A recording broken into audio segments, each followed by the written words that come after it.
Bienvenidas y bienvenidos a este análisis. Hoy tenemos sobre la mesa una fuente muy particular. Sí, es la revista interna de la Unión de Oficiales en Retiro de la Defensa Nacional de Chile, la UNOFAR. La edición número 51, para ser exactos. Y nuestra misión aquí es sumergirnos en sus páginas. Claro, pero no para leerla como un medio tradicional, sino para usarla como una especie de escáner. Un escáner. Me gusta esa idea. Sí, para entender qué temas les quitan el sueño, cuál es su diagnóstico del país, del mundo, y qué claves nos da sobre su perspectiva. Es una mirada desde adentro, sin filtros. Ok, vamos a desglosar esto porque lo primero que me llama la atención, incluso antes de abrirla, es una frase en la portada. La Declaración de Principios. Exacto. Afirman que como militares en retiro saben que no son deliberantes y que son obedientes y dependientes de la autoridad civil. Sí. Y sin embargo, como vamos a ver, las páginas que siguen son un intenso ejercicio de deliberación sobre casi todo. Ahí está la tensión que la hace tan fascinante. Totalmente. Es un termómetro de las inquietudes de un sector muy específico e influyente. Analizaremos desde sus asuntos más domésticos hasta geopolítica. Es un panorama completísimo desde una óptica muy definida. Pues empecemos por lo doméstico, por su propia casa. La revista nos abre la puerta a su asamblea anual de 2023. Parece que es el gran evento del año para ellos. Lo es. Fue una asamblea importante. ¿Hubo cambio de mando? El general de brigada René Norambuena le entregó la presidencia al contraalmirante Jaime Parra. Y un dato curioso, la asistencia. Sí, solo 40 socios. No es una multitud, lo que ya nos habla de una organización, digamos, de un tamaño bastante acotado. Pero aquí es donde la cosa se pone realmente interesante, ¿no? No se quedan en los formalismos, sino que entran en un detalle muy específico sobre sus miembros. Y hay un dato que es crudo, muy crudo. A ver. Informan que durante el año fallecieron 23 socios y que 5 renunciaron. Y luego, el detalle clave. Señalan textualmente que tienen 17 socios presos en Punta Peuco y 3 en Colina 1. Y el presidente saliente, en su discurso, lo menciona. Lo destaca explícitamente. Menciona el apoyo que la corporación les brinda. Un momento, para que la gente entienda bien el contexto. Punta Peuco no es una cárcel cualquiera. Para nada. Es una prisión construida específicamente para militares condenados por violaciones a los derechos humanos durante la dictadura. Entonces, que los nombren y los cuenten con esa precisión, ¿qué nos dice? Nos dice que esto va mucho más allá de la camaradería. Es que hay una dimensión de defensa corporativa, casi de cierre de filas, ¿entiendes? Sí, no los ven como individuos con problemas legales. No, los ven como parte del colectivo que necesita protección. Y este punto de verdad es la piedra angular para entender casi todo lo que viene después sobre la justicia y la política. Claro, es una declaración de principios en sí misma. Y me imagino que esa defensa tiene un costo, no solo político, sino también económico. Absolutamente. Justo después de hablar de los presos, abordan el tema financiero. La pérdida de socios y la dificultad para atraer nuevos miembros los llevó a una encrucijada. Y la solución fue subir la cuota. Exacto.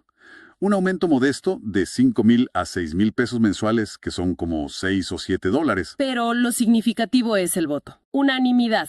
Fue aprobado por unanimidad. Y eso revela una preocupación muy real por la sostenibilidad de la organización. Claro, una pregunta sobre el relevo generacional.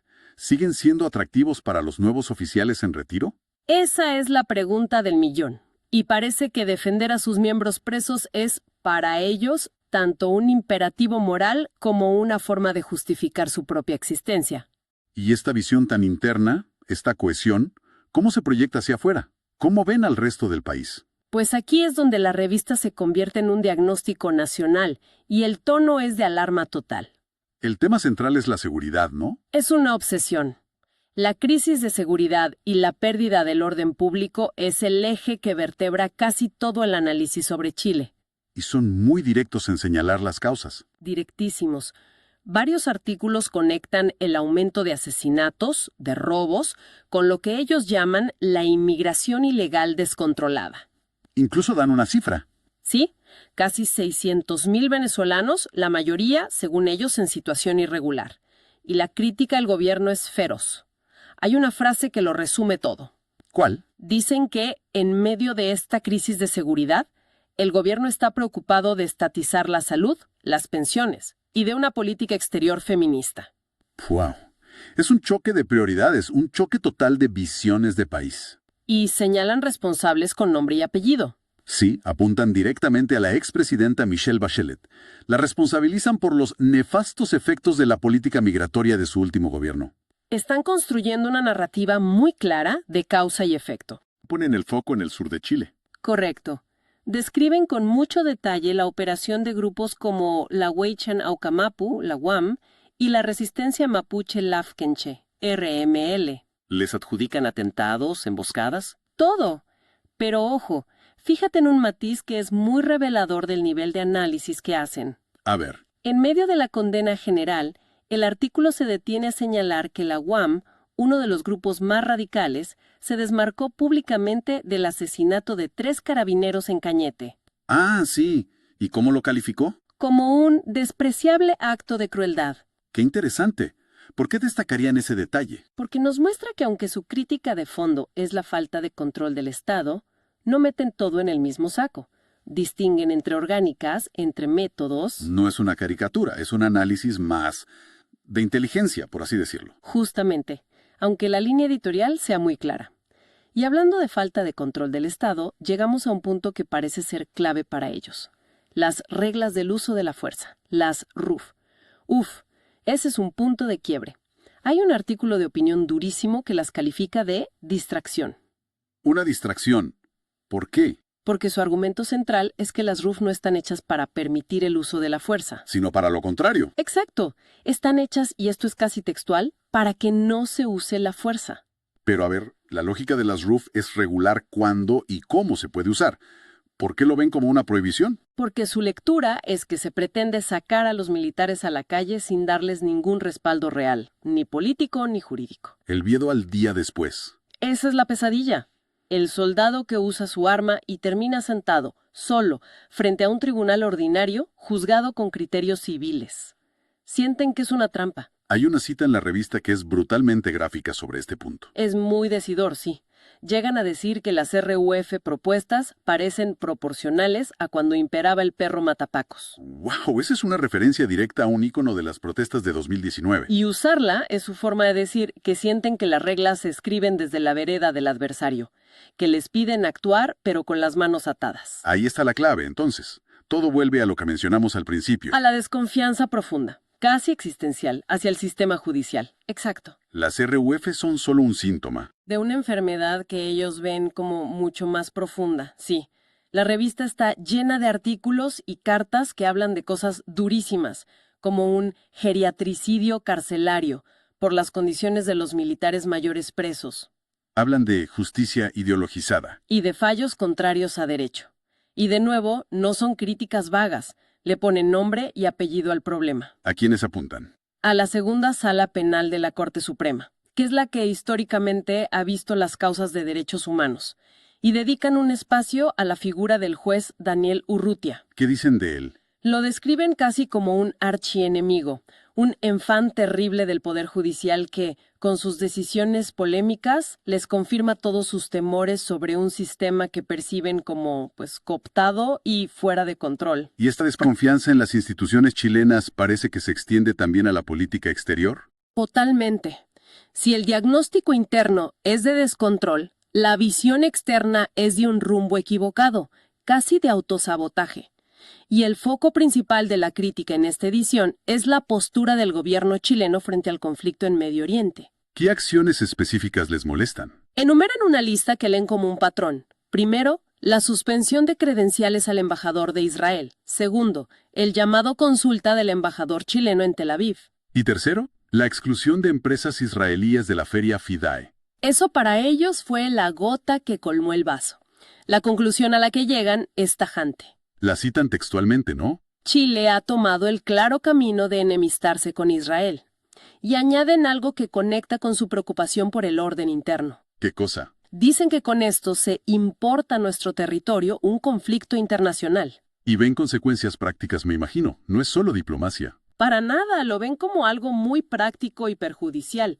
La advertencia es que al enemistarse con una potencia tecnológica como Israel, el país se autoimpone restricciones para acceder a tecnologías avanzadas. Y no solo en defensa, no, amplían el espectro a salud, agricultura, ciberseguridad, inteligencia artificial. La pregunta que dejan flotando es, ¿a cambio de qué? ¿Qué beneficio tangible obtiene Chile con esto? Y esa mirada atenta a amenazas externas no se queda ahí. Hay un artículo muy detallado sobre Venezuela. Sí, es uno de los artículos más específicos. Habla de la DGCIM, la Dirección General de Contrainteligencia Militar Venezolana. ¿Y cómo la describen? Con una frase muy potente. Una DGCIM dentro de la DGCIM. Como una policía secreta dentro de la propia inteligencia militar, que responde solo a Nicolás Maduro. Y la vinculan directamente con el caso del exteniente Ronald Ojeda en Chile. Sin rodeos, la ligan a su secuestro y asesinato. De hecho, mencionan por su nombre al que señalan como jefe de esta organización, Alexander Granco. El mensaje de fondo es que un aparato de inteligencia extranjero está operando en Chile con impunidad. Ese es exactamente el punto. Para ellos, el caso Ojeda es la prueba irrefutable de su tesis general, que el Estado chileno ha perdido el control de sus fronteras y su territorio. Todo se conecta. Todo. Es una pieza más en el puzzle de un país que a sus ojos está a la deriva. Ok, hasta ahora el panorama es bastante sombrío. Crisis, desconfianza, amenazas. Pero la revista no es solo eso, ¿cierto? Hay otra cara. Totalmente. Y esa dualidad es quizá lo más revelador de todo. Si solo leyéramos la parte política, nos quedamos con la imagen de un grupo atrincherado. Pero hay más, mucho más. Dedican un espacio enorme a la tradición y a la modernización de las Fuerzas Armadas. Es un ejercicio de identidad muy potente. Por un lado, la historia, casi una epopeya. Exacto. Te encuentras con un relato detalladísimo del desembarco y toma de Pisagua en 1879, con nombres de oficiales, unidades, maniobras. Es una narrativa heroica. Y al dar vuelta a la página, saltamos del siglo XIX al XXI. Es un contraste brutal y deliberado. Pasas de la Guerra del Pacífico a leer que el nuevo rompehielos Almirante Biel está haciendo sus pruebas de navegación en el Mar del Norte. O que la empresa estatal ENAER está desarrollando el Pillan 2, un avión de instrucción de nueva generación. O que la Fuerza Aérea está implementando un plan estratégico de educación con una inversión 10 veces superior a la de 2022. El mensaje es claro. No somos un museo. Se ven como herederos de esa tradición, pero también como una institución moderna, competente y relevante. Hay un ejemplo final que creo que encapsula esa dualidad a la perfección. El del ejercicio naval Unitas 2024. Exacto. Se destaca con orgullo que la Armada de Chile liderará esta edición, uno de los ejercicios navales más antiguos del mundo. Pero el énfasis está en lo nuevo. Precisamente. Por primera vez se incluirán operaciones con vehículos no tripulados, drones de todo tipo y ejercicios avanzados de ciberseguridad. Es fascinante. Es como si la conmemoración de una batalla de 1866 conviviera sin problema con la planificación de una guerra cibernética. Es una proyección de imagen muy consciente. Es su forma de decirle a la sociedad y quizás a sí mismos que a pesar de sus críticas a la política, las instituciones que representan siguen siendo profesionales y están a la vanguardia. Es su principal capital simbólico. Sin duda. Entonces, a modo de cierre, ¿qué nos deja todo esto? Hemos recorrido una publicación que es un verdadero microcosmos. Sí, refleja una preocupación profunda por el orden, una desconfianza casi total en las instituciones políticas y judiciales. Una visión del mundo muy pragmática y un sentido de identidad y tradición fortísimo. Definitivamente.